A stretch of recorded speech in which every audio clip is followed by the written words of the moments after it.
राजस्थान में आज विकास की सबसे बड़ी तस्वीर सामने आने वाली है। हजारों करोड़ रुपए की परियोजनाएं, देश की सबसे आधुनिक रिफाइनरियों में से एक, नया एयरपोर्ट टर्मिनल और जयपुर मेट्रो का बड़ा विस्तार।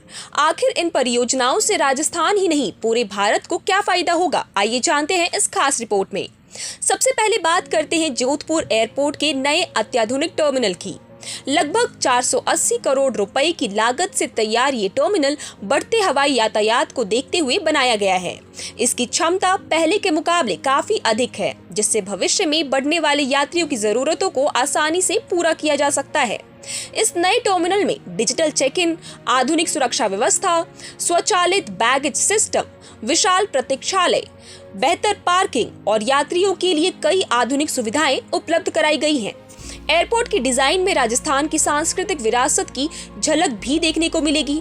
इस परियोजना का सबसे बड़ा फायदा पर्यटन क्षेत्र को होगा। उम्मेद भवन पैलेस और ब्लू सिटी जैसी पहचान के कारण देश विदेश के पर्यटकों को आकर्षित करता रहा है।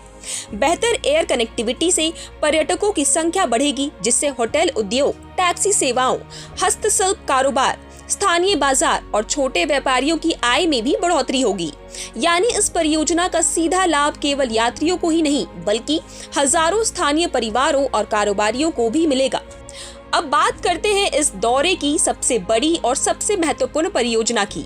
बाड़मेर जिले के पचपदरा में बन रही HPCL राजस्थान रिफाइनरी और पेट्रोकेमिकल कॉम्प्लेक्स लगभग 72,000 करोड़ रुपए की लागत से तैयार किया जा रहा है। इसे देश की सबसे आधुनिक ग्रीन फील्ड रिफाइनरियों में शामिल किया जाता है। ये रिफाइनरी हर साल लगभग 90 लाख मीट्रिक टन कच्चे तेल को प्रोसेस करने की क्षमता रखेगी। यहाँ petrol, diesel, LPG, aviation turbine fuel यानी ATF और कई पेट्रोकेमिकल उत्पाद तैयार किए जाएंगे। इस परियोजना का सबसे बड़ा लाभ भारत की ऊर्जा सुरक्षा को मिलेगा।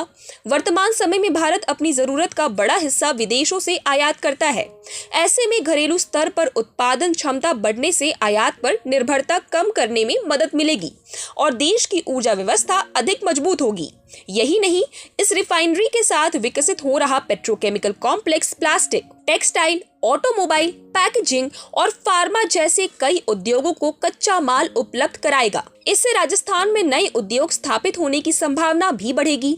सरकार के अनुसार निर्माण और संचालन के दौरान हजारों प्रत्यक्ष रोजगार और लाखों अप्रत्यक्ष रोजगार के अवसर पैदा होंगे। बालोतरा और आसपास के क्षेत्रों में सड़क, बिजली, पानी, आवास, होटल, परिवहन और छोटे उद्योगों का भी तेजी से विकास होगा। यानी ये परियोजना केवल एक रिफाइनरी नहीं, बल्कि पूरे पश्चिमी राजस्थान की आर्थिक तस्वीर बदलने वाली योजना मानी जा रही है। राजधानी जयपुर को भी इस दौरे में बड़ी सौगात मिलने जा रही है। करीब 12,000 करोड़ रुपए की अनुमानित लागत वाली जयपुर मेट्रो फेज 2 परियोजना शहर के सार्वजनिक परिवहन को नई दिशा देगी। इस परियोजना के पूरा होने के बाद शहर के कई प्रमुख इलाकों के बीच सीधी मेट्रो कनेक्टिविटी स्थापित होगी। इससे लाखों लोगों का रोजाना सफर आसान और तेज होगा। आज जयपुर में लगातार बढ़ती आबादी और वाहनों की संख्या के कारण ट्रैफिक जाम एक बड़ी चुनौती बन चुकी है। मेट्रो नेटवर्क के विस्तार से सड़कों पर वाहनों का दबाव कम होगा, ईंधन की बचत होगी और प्रदूषण में भी कमी आएगी।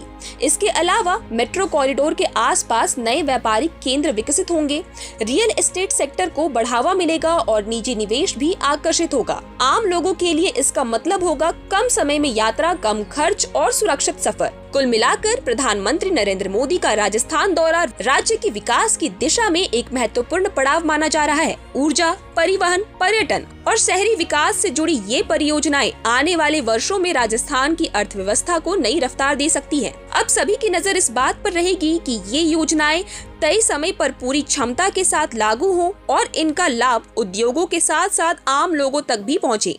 अगर ऐसा होता है तो राजस्थान आने वाले समय में देश के सबसे तेजी से विकसित होने वाले राज्यों में अपनी जगह और मजबूत कर सकता है। प्रभातखबर.com, विश्वास वही, रफ्तार नहीं।